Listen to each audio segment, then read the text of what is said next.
My name is Joanne Esteban, and I am a senior product manager at Ad Hoc, and I product manage the VA.gov Analytics and Insights team. Hi, everybody. My name is Kevin Hoffman. I am with the U.S. Digital Service, and I promise I am normally good at computers, but today was not my lucky day. Oh, someone can't hear Joanne. Can you hear both of us, Caroline? Oh, I'm hearing lots of people that can hear us both, so I'm going to assume that might be a local problem. I'm with U.S. Digital Service. I'm also at the Department of Veterans Affairs. I've been there for 2 years, and during all of 2020, I was the lead on the VA.gov platform, which is something we're going to talk about today. So today what we're going to do is tell the story of a dashboard and the impact that that dashboard enabled during the COVID-19 pandemic and quarantine. But really, what we're telling is the story of a group of people at Veterans Affairs that had to make a lot of decisions. Decisions about content, about products, about features and functionality of digital outreach with limited time and resources under a great deal of pressure. But these decisions are the same as any other decisions, in that everything that the Department of Veterans Affairs did on VA.gov and in service of veterans over the last year always came down to a single person making a decision with the best information that they had.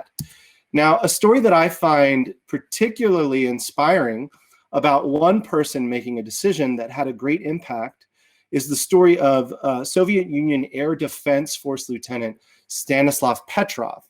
Stanislav was working an overnight shift in September of 1983 when his computer showed 5 US nuclear missiles approaching the Soviet Union.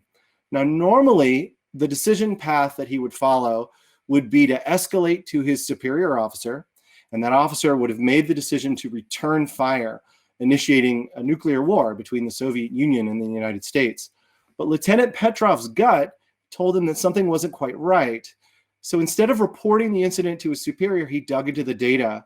He got a second source of data for confirmation and realized that it was a computer malfunction. So in 1983, using multiple data sources, one person made a data-informed decision that prevented the outbreak of a nuclear war. Now, Lieutenant Petrov didn't exactly have a dashboard to find that data, but if he would have been able to make that decision a lot faster. The ability to make fast, more likely to succeed decisions is the allure of data dashboards. But it also leads occasionally to what makes dashboards problematic for the people that have to design and build them. Maybe you've had some frustration with dashboard projects for reasons like these. Dashboards can promise an unrealistic amount of ability to tell the future. They're often highly requirements driven by senior stakeholders. And as soon as they ship, they can fall into disrepair as they aren't regularly evaluated for their success as a data product. But for this dashboard, we approach things a little different in a context that made a more realistic, useful, and sustainable dashboard possible. And this was made possible by 3 very specific parts of a story that we want to share with you today, which Joanne is going to tell us about. Yeah, so to talk about how we approached the VA.gov COVID-19 dashboard, we'll tell the story in 3 parts. So first, we'll go over the data-informed culture of analytics that we created at the VA. And that culture bakes behavioral, customer sentiment, and performance measurements into the VA.gov platform, with VA.gov digital teams using data to guide product, design, and engineering practices. The second part of our story we'll be talking about is that while dashboards have mixed reputations, they can help stakeholders make impactful decisions, which is really possible if you design and iterate dashboards with your users who are your stakeholders. And finally, we'll talk about the VA's digital response to the COVID pandemic. So we'll share some examples of decisions the VA made and how they were guided by its COVID-19 dashboard and a data-driven response, which has been focused, impactful, and innovative. So first, let's dive into how we're creating a data-informed culture. But what's a data-informed culture? It's where everyone in the organization should feel empowered to use data to drive outcomes, where everyone looks at and is driven by impact to the organization and to the people using their products, where large amounts of impact is diagnosed with data and outcomes can be backed by data. So a culture of analytics and data-informed decision-making is where everyone's job is to not just rely on assumptions and intuition, but to measure impact. So there are some basic definitions that Kevin will cover to help you put that culture into context. So to understand the culture that Joanne is talking about, it helps to keep some basic concepts in mind. VA.gov is the website of Veterans Affairs, and it was completely redesigned and relaunched in 2018, November, to be completely veteran-facing, focusing exclusively on veteran needs and top tasks that they need to do. Part of that redesign was the creation of a platform, a technical platform, for teams to build and iterate on veteran-facing applications. And that platform provides a lot of shared tools and services and one code base for people to pull from. One of the teams providing those tools and services and shared code is the analytics team. And for the first part of that story that we're going to share with you, Joanne is going to tell you about the vision and the work of that team. Yeah, so that's really where the VA.gov platform analytics team's story comes in. So our analytics vision is that VA.gov digital teams use the right data more often, and that data will be used to build satisfying and easier to use digital experiences for veterans, for their families, and for their caregivers on VA.gov. So as a product team, we set out to solve the right problems in the VA digital space. So we treat data as a product itself, which means designing for our users who are the VA.gov digital teams, or specifically the product decision makers, so the product managers and the product owners on those teams, and provide them with usable data, with data they can understand and come back to. And it means that we continuously try to improve, design, and iterate how we structure and present our data to help our users solve problems. But it's hard. The VA is large, and there are a lot of processes and a lot of different good people all working in various ways who have different tactics to get veterans the benefits they deserve. And a lot of the time, the work isn't flashy, and it can be a slow process. So to support veterans, we've been driving to create an organizational culture around using analytics. And that's a big challenge. But why is it so important to have a data-informed culture? At the end of the day, it should be used to help diagnose the most important pain points. And it should help decision-making and prioritizing easier. So it should really be a part of every team's workflow, which means that the people making those decisions should be compelled to ask for data to back up strategy. And then the people who are influencing those decisions should be using the data to back up their recommendations. So our tactics for developing this culture have revolved around requiring analytics tracking to launch a product on VA.gov, developing and championing a systemic, consistent approach to using analytics, providing guidance to VA.gov application teams, and giving tools to use data like dashboarding platforms that integrate multiple data sources. But there are a lot of challenges that are involved with spinning up a data-informed culture. And one was improving data quality, so increasing the accuracy of various data sources. Another pain point is making insights usable for decision makers. So making sure that the data is accessible, actionable, and understandable. And finally, it isn't easy to put the metrics together for holistic pictures. And if they're in silos, the metrics can be poorly defined and difficult to interpret. So early last year, pre-March, we were knee-deep in tackling data quality issues. We were already in the full swing of providing and tracking robust website engagement analytics. So where folks who use the website were clicking and where they were searching. And this process involves working directly with the product decision makers. So we look to understand what decisions they're looking to make and which questions they're trying to answer for veterans. So we were answering the user questions of what data can I get? Where is the data coming from? And can I trust it? And back in March, last March, we were in product discovery mode, identifying the most important metrics, and some we had, some we didn't. So for example, call center data or survey data from the website. So different ways that veterans were looking for answers and giving feedback so that we could tell a complete story with the data. And then has anyone ever opened a spreadsheet or a web analytics service and said, what am I looking at? There are a bunch of numbers on here, but what does this even mean?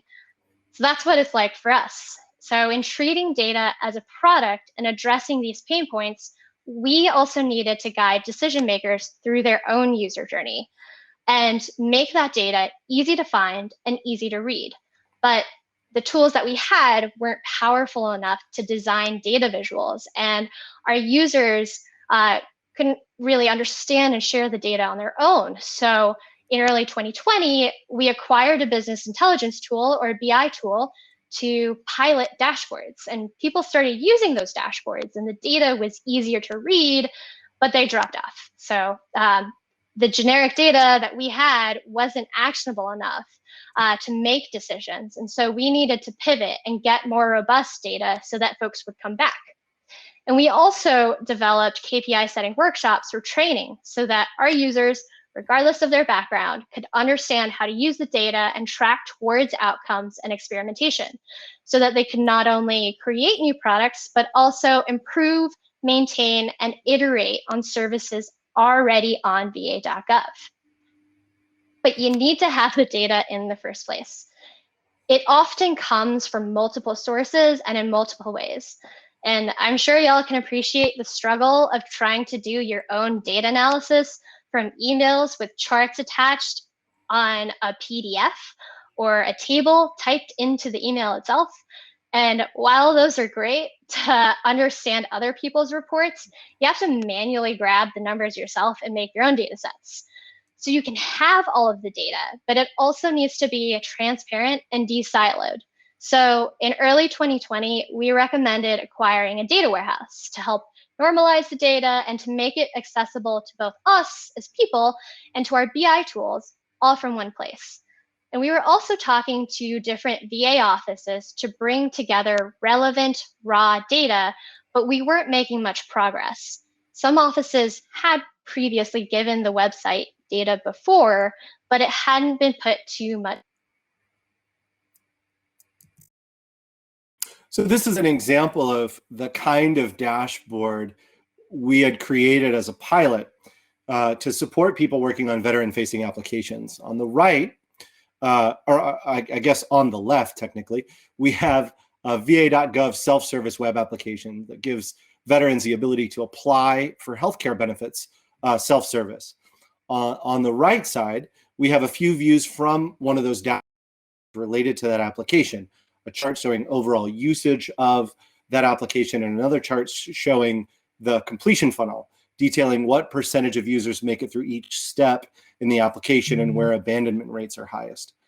These kinds of visualizations allowed decision makers, product owners for va.gov healthcare tools to start to decide what to focus on, what to improve, and maybe what is performing well enough that it could be left alone. So where we were before we built this dashboard with that example in mind, what we were doing to create a data-informed culture at va.gov and how you might approach this problem in your organization, we've been doing these kinds of things. Defining the responsibilities, tools, standards, and support processes around analytics, assessing and improving overall data quality, making insights usable for people that are making decisions, and opening access to that data by removing those silos as much as we can. But then this happened. So in March 2020, with the whole world, all of us, including veterans, being asked to quarantine, healthcare and other VA services and answers to questions about those services had to be provided more, and in some cases exclusively online. va.gov decision makers needed to assess what information would be the most useful to veterans in real time. what were veterans concerned about, and what were the different digital tools provided or that we could provide where they were sharing those concerns. How could we most effectively answer their questions about the pandemic, its effect on their services, and their ability to stay safe and make a living in this new context, given VA's commitment to their health and well-being. VA.gov decision makers would, of course, do the best with the information that they had, but they needed to get more of that information and the right information more often. So the analytics team, working with some collaborators at the VA, designed a dashboard to help the VA.gov team make better decisions. And I really want to emphasize the word design here. One of the reasons I think that dashboards have a bad reputation is that they don't always follow a human-centered design process. If you design anything based on a user saying, I want it this way, it doesn't always align to what they actually do, their real behaviors.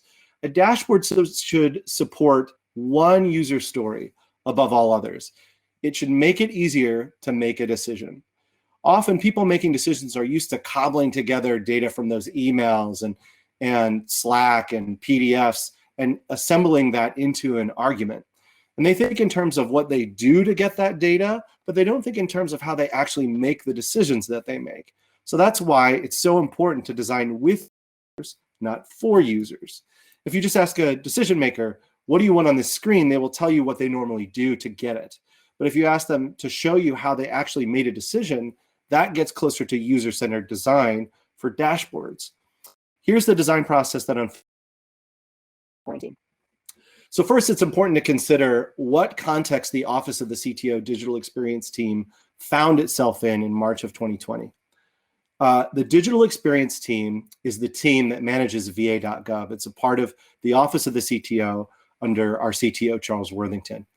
And this team was a big part of the VA's COVID-19 joint task force that VA assembled to get a handle on making the right investment of resources into the right products, the right channels of information, and the right kinds of functionality that would address veteran information and service needs related to the pandemic. There were a number of places on va.gov, which is the main digital product that this office manages, that seemed like the right place to put things, as well as a whole bunch of new ideas of what we should do.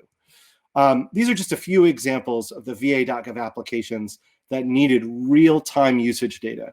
Things like widgets used throughout the site, those announcements that you see at the top, dedicated informational pages like FAQs, and new tools like chatbots or COVID screening tools that we would use to enter medical facilities. That data needed to be easy to use to enable people like Charles to make decisions. And that data needed to be located in one place so that all the different pieces made sense together and formed a story. Decision makers needed to be able to sort through the mess of activity across numerous places and products and make decisions quickly, really every day, so that the teams building on va.gov could create new COVID-19 related content and tools when needed and iterate on the tools that were already in place. So with the pandemic came an opportunity to prove the importance of the data-informed culture and to pivot that culture towards a specific problem space, supporting veteran needs during the pandemic. We were able to use our tools that were already in place, the ones that Joanne talked about, including that business intelligence dashboard pilot, how we treated data as a product by iterating with our users, our product owner, and the Agile workflow that the analytics team had already been practicing since its inception. All of that allowed us to very quickly spin up a first COVID dashboard.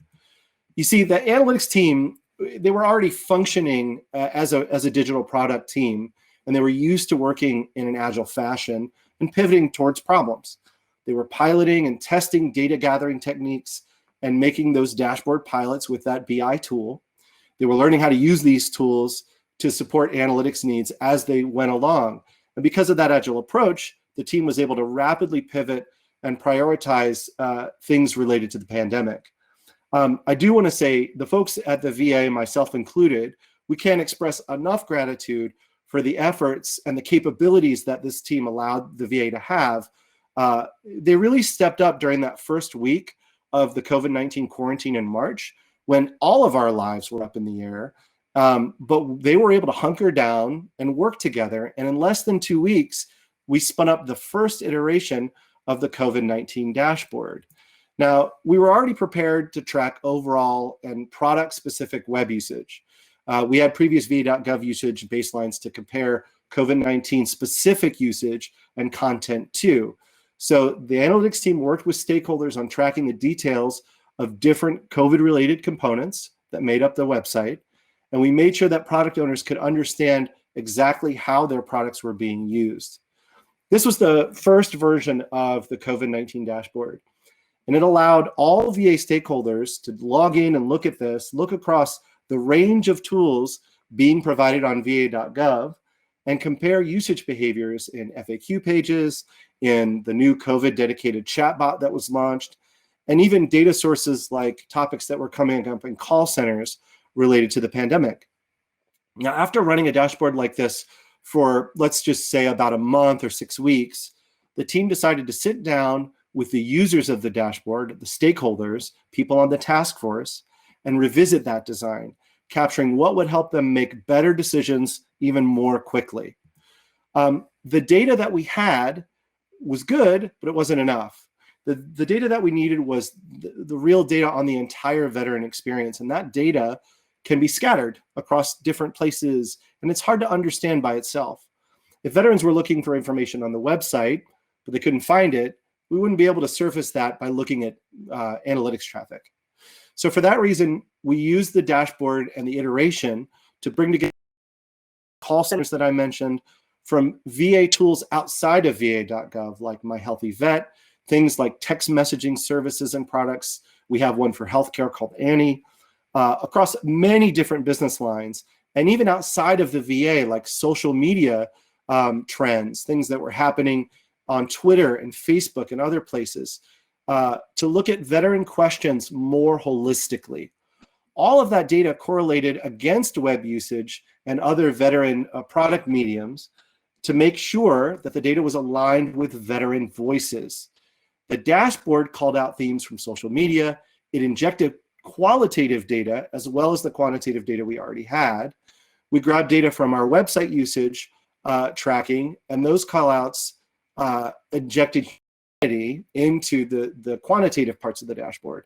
And it was really a reminder that all of the decisions we're making are tied to real world outcomes for veterans, that their voice was a part of this.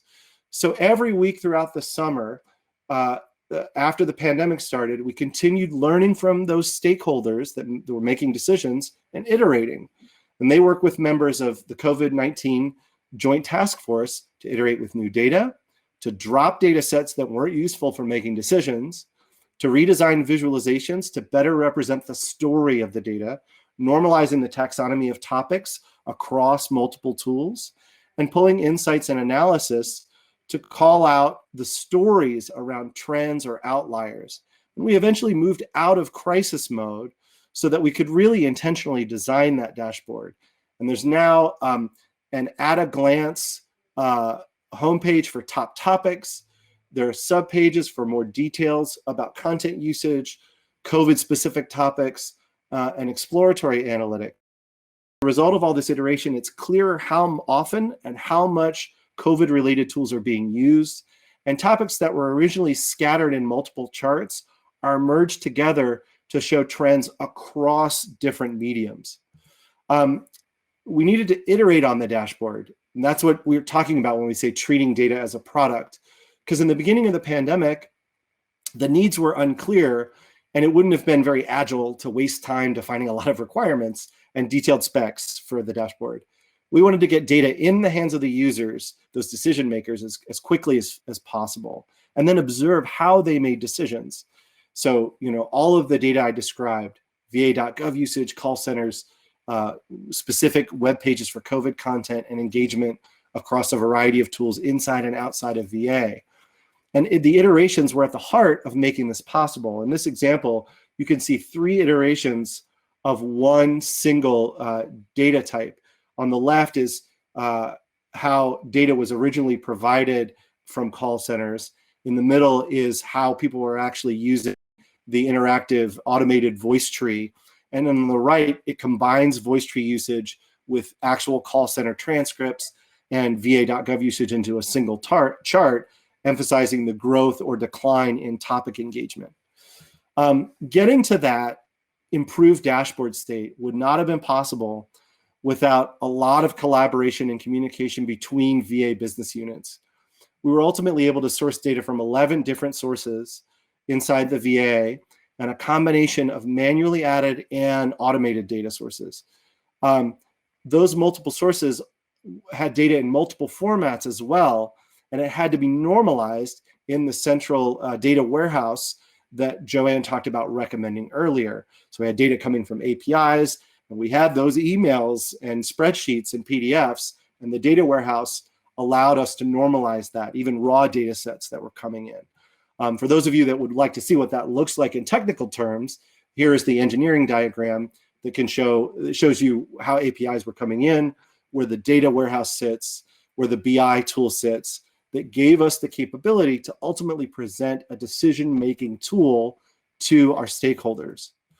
And a great aspect of this work was that it accelerated the culture around data-informed decision-making that Joanne talked about our goal of creating.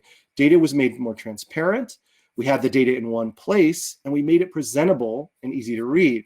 We could see the success of this in the behaviors of our users. Decision makers at the VA were regularly sharing links to the dashboard among each other, or sharing printouts of parts of the dashboard, sometimes even the whole dashboard. Our stakeholders would come questions on veteran interactions and needs with COVID tools. People who previously didn't have the opportunity to see their own data for their products visualized can now see it and see how that data and the data that others shared with them was being used to pull up top concerns for veterans. It allowed them to answer questions on their own without needing to go to Joanne's team or myself or anyone else and say, hey, can you get me this data? It saved time, money, and resources, and it allowed us to scale and improve the dashboard use and really focus on finding the story. Joanne, tell us a little bit about how we found those stories. Sure. And so early on in the pandemic, we were gathering a bunch of data related to COVID and our digital tools, and our team convened on a weekly Friday in-person, and by in-person I mean in Zoom, call to discuss insights and call out trends or spikes or potential causes of those spikes on the dashboard. And so because it was on the dashboard, directly on the dashboard, it would be easier for folks to understand what was happening with topic trends or marketing campaigns. And sometimes those spikes or trends weren't necessarily what we expected. Part of designing a data dashboard is ensuring that the data is easy to use and easy to read, but it's also making sure that users come back. We want folks to dig into the data, to ask questions around what is happening with that data and why. And as with the other dashboards that the team was developing, if decisions weren't made because of data and questions weren't being asked and we weren't taking any action, then that data wasn't valuable. The VA.gov COVID-19 dashboard was an opportunity for us to keep iterating on data as a product, to change how we presented data and visualize it in a way that it's both understandable and creates kind of an addiction behavior in our users. So with this strategy in mind, decision makers are always going to have the right information. They'll get invested in the work. People like product managers, product owners, those are the customers of the analytics team. And we want those customers to come back. We want them invested in the right things and in using data to help inform outcomes. Outcomes like Charles, the CTO, being able to keep task force colleagues, the CIO of the VA, and even Congress informed as to the effectiveness of our real-time responsive decisions to veteran needs on VA.gov and other digital products. And that brings us to how the dashboard supports decision-making. By making it easy to spot trends or spikes or outliers, like the ones illustrated here on this slide. So having real-time daily data really helped make rapid, informed decision-making and response possible. So our stakeholders monitored contact center spikes, which had a direct impact on a lot of parts of VA.gov. So if call center data was spiking and there was a reason, our stakeholders were able to ask why those spikes were why those topics were spiking, and who needed to get what content out to help those pain points really simmer down. So as a result, they were able to pull together general topics, and the VA's COVID-19 Joint Task Force and the VA.gov content team could really swarm around those subject matters. So if you were going to design a dashboard and you wanted to learn from our experience, these we think are the key takeaways here. Being agile means pivoting to where the problem is, first of all. Design means designing with your users. And in dashboard design, users are people who make decisions about the products and the functionality and the features that you ship. It's okay to use in-person, in this case, virtual and manual mechanisms to create expectations, to get input and to model behaviors. Things like printing out the dashboard is okay. Things like having regular meetings where you talk about what you're learning from the dashboard as a team to help decision makers see the stories that you might see, or to help them process the stories that they see. Visualizing across tools and behaviors for trends, not just visualizing individual products or individual behaviors. Looking for those spikes and outliers and iterate like you would with any digital product. But the real story here is, with the right data, there are a couple of examples that we wanted to share of the kinds of decisions that the dashboard really helped Veteran Affairs make during the pandemic. So we're going to share a couple of brief stories of how veteran usage of tools and veteran behaviors observed across all these data sets informed the response of the Department of Veterans Affairs, and even in one case allowed us to get a little ahead of veteran needs. Sometimes, as a government service, we try to provide an unlimited experience with limited resources. Veteran Affairs, we want to make sure that every veteran gets all the benefits that they're entitled to in an efficient, easy way, ideally an automated way, but we don't have an unlimited budget to build it all right away. We have to use what we have to evolve, and the information from the dashboard was incredibly valuable at helping people decide what to do, but also what not to do. Every stakeholder has good ideas, but they all have different ideas and different priorities. And this data helped to show stakeholders which content and which data was most valuable to veterans to be able to prioritize better. It showed us if what we were doing was working, if the idea might be a good idea, if there was something we can anticipate, bring to the table and get ahead of, like if the data was telling us something that we weren't aware of. And if there was data to back an idea, we would devote time and energy to that data. The data helped them come onto some ideas quickly and come to know on some ideas. And that's one story that I want to talk about. So there's a product that we have at the VA called Annie. And Annie is essentially a chat bot that functions in SMS that you can authenticate to, and it allows you to have a dialogue around healthcare needs. And one of the ideas that we had early on was we need to put a lot of new COVID content into Annie and invest in engagement there. But we looked at the data. We looked at some data sets about Annie usage, and we didn't have the right volume or kind of engagement to put the most critical COVID-related content outreach there. So that led to redirecting efforts to put content in more trafficked areas. We could look at, for example, a subpage of VA.gov dedicated to public health and Annie side by side and say, oh, there are 50,000 people here and 5,000 people here. We should probably go to where 50,000 people are. And another example of impact was when the VA stopped collecting debt payments from veterans. So in the beginning, veterans had mostly been searching for information about COVID symptoms and really COVID facts. And then all of a sudden, as you can see in the dark green here, there were social media spikes, call center topic spikes around what was going on with debt billing. So our stakeholders dug into it and found that veterans hadn't received information around debt billing and that they needed to get that info.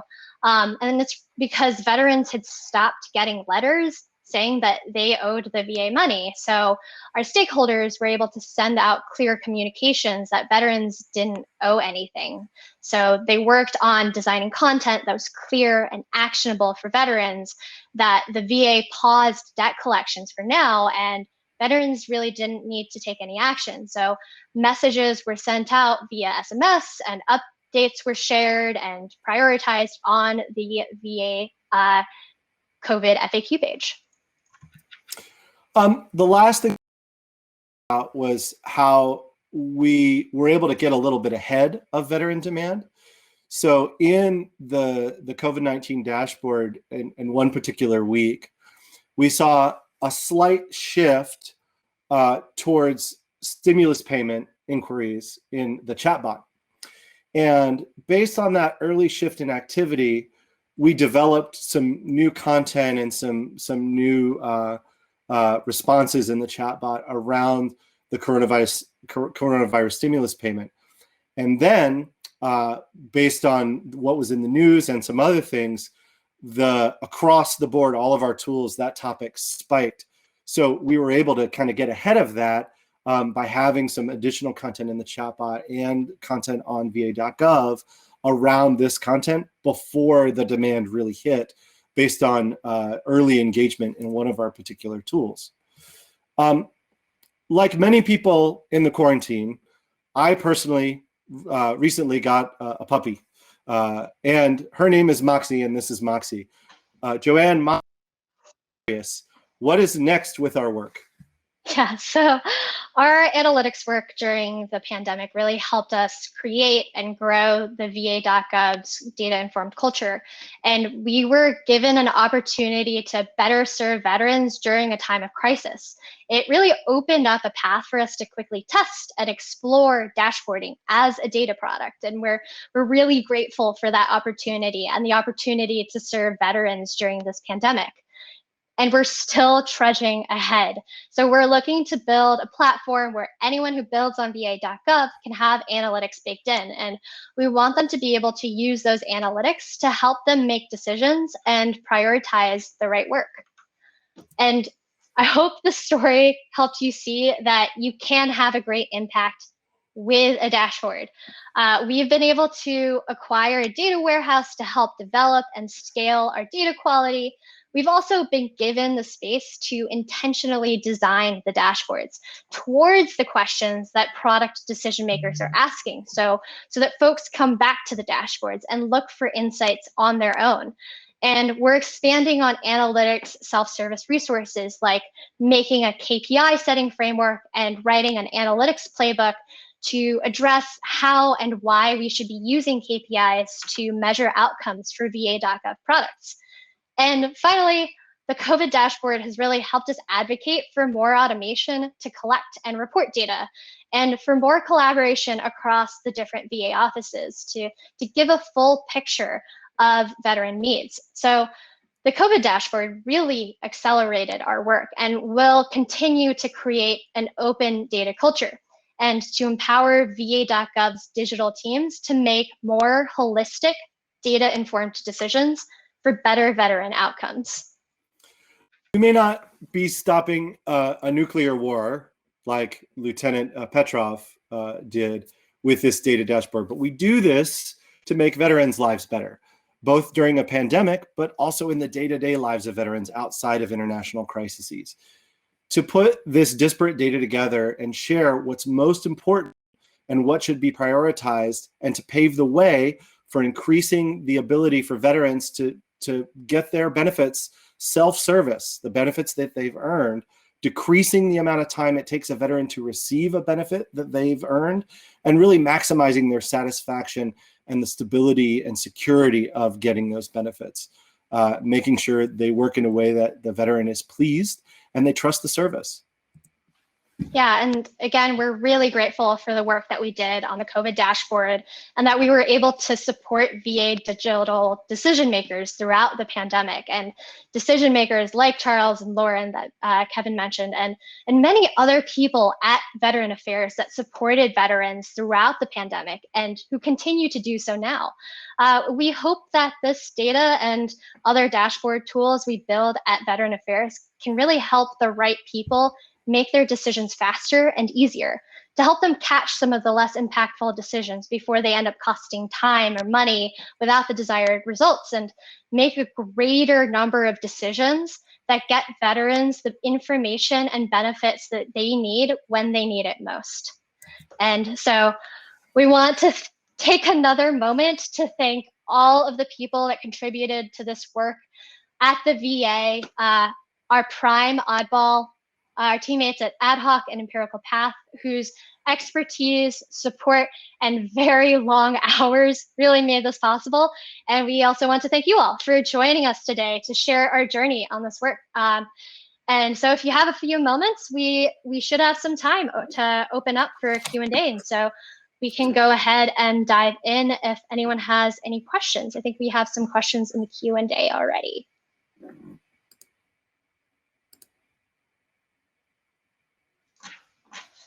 I see Richard's question in the Q&A. The question was that we had mentioned that even though users had BI tools, they stopped using them because the data wasn't actionable. And can we elaborate with an example?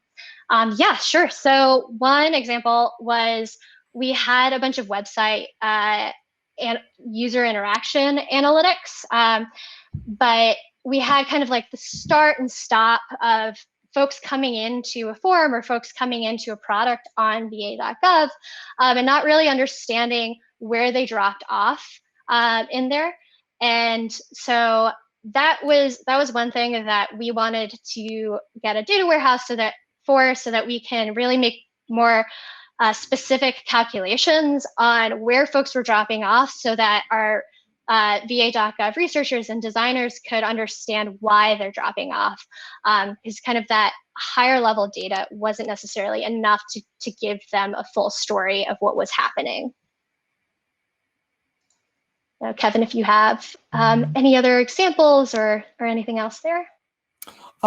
No, I don't have any other examples that come to mind. The thing I would say is around making data actionable, it's much better to start the conversation with a product owner around developing good key performance indicators and then design a dashboard to relate to those KPIs, as opposed to thinking that shows them everything that's going on with their product.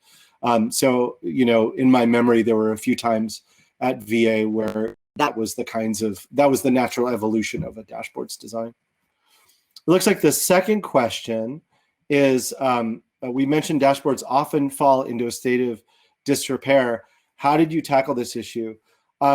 If I am not a Agile product manager, but if I'm putting myself in the shoes of an Agile product manager, I would say the thing that we did at the VA was, as much as possible, we tried to provide protection for this team to treat this work as a product and give them the bandwidth to do the iteration and the development and the research that on it as a product, and not assume that they could just continue doing all the other work that they were doing and add this dashboard on top of that. So that in and of itself, I think, was a big piece. Joanne, is there anything that you would add? I actually lost audio during most of that. I apologize. So the technical difficulties continue, but yes, another piece of that is that we also try to automate some of the points of where maybe data wasn't getting updated on the dashboard and catch those things when they come through.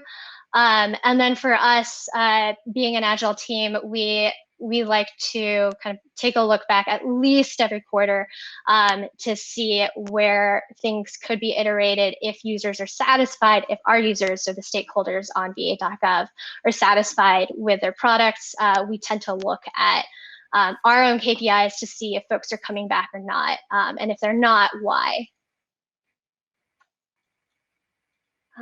And then another question that's come up is, Jose, have you connected through the Interaction Data Contact Center or portal to enable tracking and connecting those to inform improvements to self-service?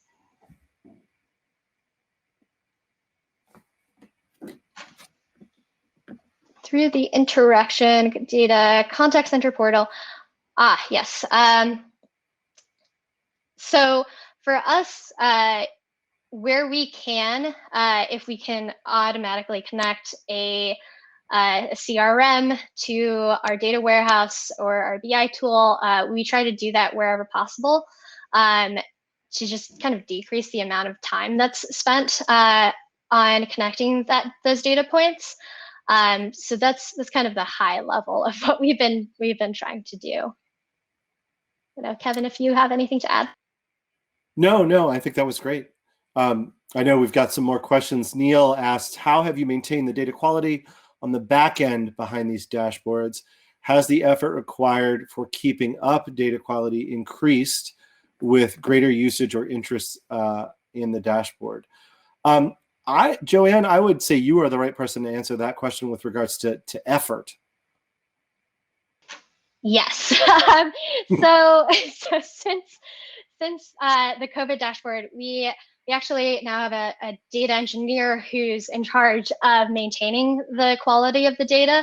So keeping it up to date, making sure that our queries are robust and they don't take as much time or cost as much money to load the data. So that's kind of what we've been doing on the back end. Is we have someone who is really dedicated to making that possible. And shout out, because it's a tough task. Jordan asked Jordan was asking, when having many sources of data regarding COVID, what steps did you take to ensure the integrity of the data, reduce errors on duplication? I looking for a lot of talented people on the team here, but I imagine the way that they would answer this question from a design perspective is looking at the veteran story and then selecting and going after data sets that covered all parts of that story. Your question about reducing duplication, I don't think was a concern as much as getting as much coverage as we could. I would rather duplication would have been a good problem to have, and I don't feel like that happened yet very much, if at all. In terms of integrity, I would say, one, automate wherever possible, and two, make sure that the data as it was presented in the dashboard was framed appropriately. So lots of times we would add, and the BI tool allowed us to do this, add little notes and context around data visualizations to say, this corresponded with this text message send, or this was related to this particular outage on a system. So that, in terms of data integrity, we could see what connections were between things that happened in the real world and the way that the data was represented or story. Joanne, you want to take Marissa's question? Sure, yeah. So the question is, what was the reception like from your users when you first started thinking about platform analytics? And did you have to do any work to get users engaged with the idea of a data-informed culture? Yes. So folks were excited, and there's also a saying that you can lead the horse to water, but you can't force them to drink it. So that's kind of the culture that we are trying to address just in any organization that has not already been data informed or data driven. And so some of the things that we have done and continue to do, like we mentioned, with setting up kind of educational resources. So writing a playbook, writing frameworks, making it easier to use the data, And in terms of getting users engaged, we're lucky enough to be able to work directly with our users and to really gauge like what their pain points are to make sure that they're happy with the usage, and if they're not, figuring out what we can do on our end to make it easier and make it so that there are more incentives to use the data. One of the things I would add to that is that in terms of getting users engaged, the team at the end of last year and throughout this year has started focusing on where creating analytic solutions are scalable. So looking at if we bake certain basic analytics into design system code, how might we then focus more of our hands-on efforts and one-on-one time on not basic analytics, but how to make meaning from those analytics. Joanna asked, what data warehouse did you acquire, and what was the decision around building an API to send data versus to the BI tool versus connecting it directly? So the data warehouse that gave Veterans Affairs the capabilities that we were seeking was BigQuery. The business intelligence tool that helped the VA achieve the capabilities that we wanted to achieve in terms of visualization was Domo. The decision around building an API, Joanne, correct me if I'm wrong, but I don't believe we built any APIs. We just used existing APIs and connected them to Domo. Is that right? Yeah, so we have APIs that are connected directly to Domo, and we also have our BI tool, and we also have APIs that are directly connected to our data warehouse as well. We haven't built our own or tried to recreate the wheel there. Cool. Jose asked, after you open the faucet, how are you prioritizing different asks for analytics needs? Joanne, how are you doing that? Yeah, so that's a good question. That, I guess, really revolves around kind of problem definition, creating user stories, and kind of workshopping what is the most important thing for our stakeholders. And that might involve an entirely separate workshop or breakout session to discuss the details of prioritization there. But for us to, where we can, trying to use data to help inform ourselves as well. One thing I would add to that, and this is work that we're doing right now, is in looking at how we can have the greatest impact on veteran experience and the quality of veteran self-service. One of the things that we're trying to figure out is the rationale that will guide prioritizing what things we build for veterans may not be the same rationale that guides what we build on a platform to serve teams building for veterans. I don't have an answer, but it's a question that we're dealing with. And I think it'll have an effect on how we scale as a platform. Can you talk more about including qualitative information in the dashboard? Did you find effective ways to do that at scale? Sort of? What do you think, Joanne?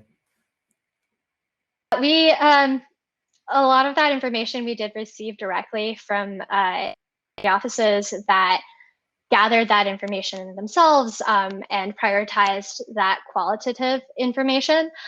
So on our end, it was really the coordination and support from other offices that helped us include that data.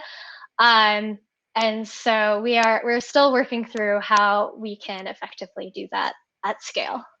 The only thing I would add to that, and this was a question that I saw fly by in the chat, there was a question in the chat, and I'm pulling this from my memory, around were certain departments more protective of their data and wanted to kind of keep their data in a silo so they could tell the story of that particular data set. And I think that is a reasonable, natural tendency. Like if you think about Veterans Affairs has 400,000 or more full-time employees. It's the second largest federal agency. And when you have a giant corporation, a giant entity, it's natural for people to develop practices around their own data so that they can continue to do the jobs and tell the stories of the impact that they're having in their own departments. Their priority is not to create a very open data culture. Their priority is to prove their value, and that's okay. The thing that we wanted to do was give them the opportunity to tell their story as a part of the larger COVID response story that we were trying to tell in this dashboard. So in some cases, that might mean that that department would provide the data in a digested format that would then be added to the data warehouse. So not all of the data sets were completely raw data sets. Some of the social media data, for example, was a second layer of meaning based on another tool that wasn't a part of the data warehouse. But building that relationship with that department is more valuable than fighting them on access to raw data, in my opinion. I think we're almost out of time, but if there's time for one more question. Or two more questions. When bringing in new and innovative cloud tools to government, how do you navigate the government security requirements? I do have an answer for that. One of the challenges with this particular project was around getting the authority to operate, the ATO permission for the data warehouse. Veterans Affairs did something really cool during the pandemic. They created dispensations for products, software products that would have direct impact on COVID outcomes for us to accelerate or get temporary ATO for products like this. So that allowed us to get some of the products that we needed to build this solution. And really, so Allison, the answer to your question is Veterans Affairs prioritized accelerating some of those processes. Joanne, do you want to get Aaron's question? Were there any concerns about data security or personal private information of VA data with the data warehouse, and how was that handled? Yeah, so on our end, this is something we think about constantly, regardless of the COVID dashboard. So we ourselves have queries, and we also have ways of making sure that we catch data before we actually capture it. And so we make sure that we don't capture any PII or personal identifiable information or any health information that really identifies the people that we are working with on va.gov. And we also work with the va.gov platform to go through a security review in case there is potential for any PII that's there as well.